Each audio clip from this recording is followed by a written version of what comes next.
well, specifically for you, being a comedian Yeah. and doing comedy, did you ever have a chance to improv any lines? Did you throw in anything yourself? I know it's a book. Yeah, but there's did you a line in the movie where the guy burns some money, and it's kind of a funny line. You got to see it, which in the context of which it's played. It's funny because you're talking to this guy who's Virgil, who's the head of he's the boat ferryman of the underworld, and you're talking to him like you're modern day. He burns this money. I give him American money because you got to pay the ferryman. And I say, you can't be burning money because we're in a recession. It's like, you know what I mean? So it's like that's treason. It's like, but of course, it's funny because they come from the satyr, you know what I mean? Yeah. It's in modern day the satyr times. knows that's a recession right now. You know it's exactly. bad land. Yeah, so I don't know. It's pretty cool. They let me do my thing.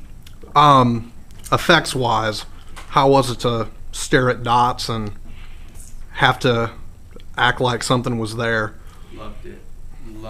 You know, you get a lot of people, well, you know, you hear about all these actors complaining how it's so difficult to look at a tennis ball or a marker or whatever, a tracking marker. And the truth is, it gives you a lot of freedom as an actor to create the other character. Right. And to, you know, if you really have a grasp of your imagination, you can imagine whatever you want being there. Or you can imagine them doing, or whatever the character, the Hydra doing whatever you want it to do, and you can react in whatever way. So if you if you're the person that can get lost easily in those kinds of environments on movie sets, it becomes just playtime, just having a good time. Your only limitation is your imagination at that point, because it can be anything in front of you, and I mean, Logan talks about just getting comfortable in that situation and feeling comfortable in your environment to just say, okay, I'm going to commit to it. I'm going to get lost in it. And I think once it happens, it's totally freeing. It kind of takes you back when you're like 8 or 9, exactly. right? Yeah, absolutely. It's like this bit of nostalgia, just, you in your backyard with you and your friends doing the same things. It's just now a lot of people are watching you do it, And you get paid for it. You get paid for it. Right. So, it's interesting. It's neat. I think that's actually part of the fun of it, is using your imagination. And I was surprised how much fun it was. Yeah.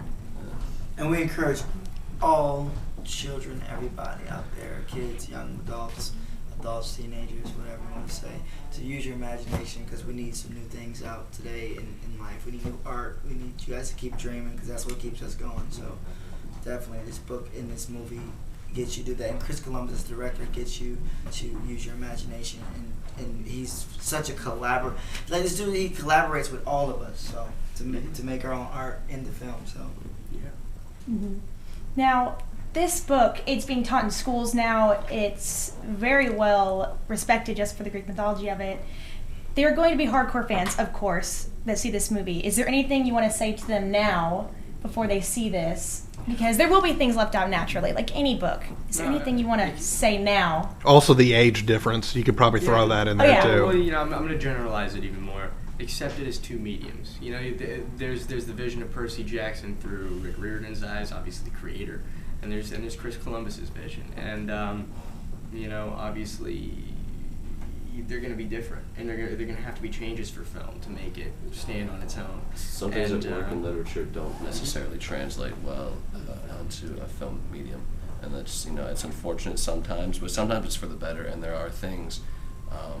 Little details like Riptide, making it a click pen, I think. It visually it's the neatest thing. Yeah, having an cape every time. Yeah, the whole cap, and it worked for literature, but I think the choice to do that in the film was a lot more interesting. And I think the essence of the characters and the essence of the story are maintained, and I think that's the most important part. Right, definitely. Yes, Grover is black. I am not to belong. Yeah, that's the comments I see on there, but it's like the mythical creatures. Do you know what thing? You know what the good thing about Chris? What he does? He has a great job of balancing. A great job of balancing the book and the movie. The cool things that's in the book, and you put them in the movie and making it very entertaining. So that's one thing I can say. Great to Chris. Kudos to Chris for that. Awesome. And Rick for making a great book. Who read the book before? None of us.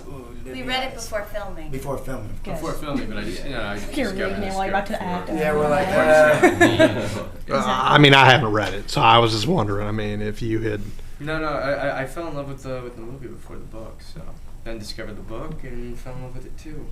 I think it was because it was geared at a much younger audience. I mean, I'm a fan of fantasy. I love Aragon.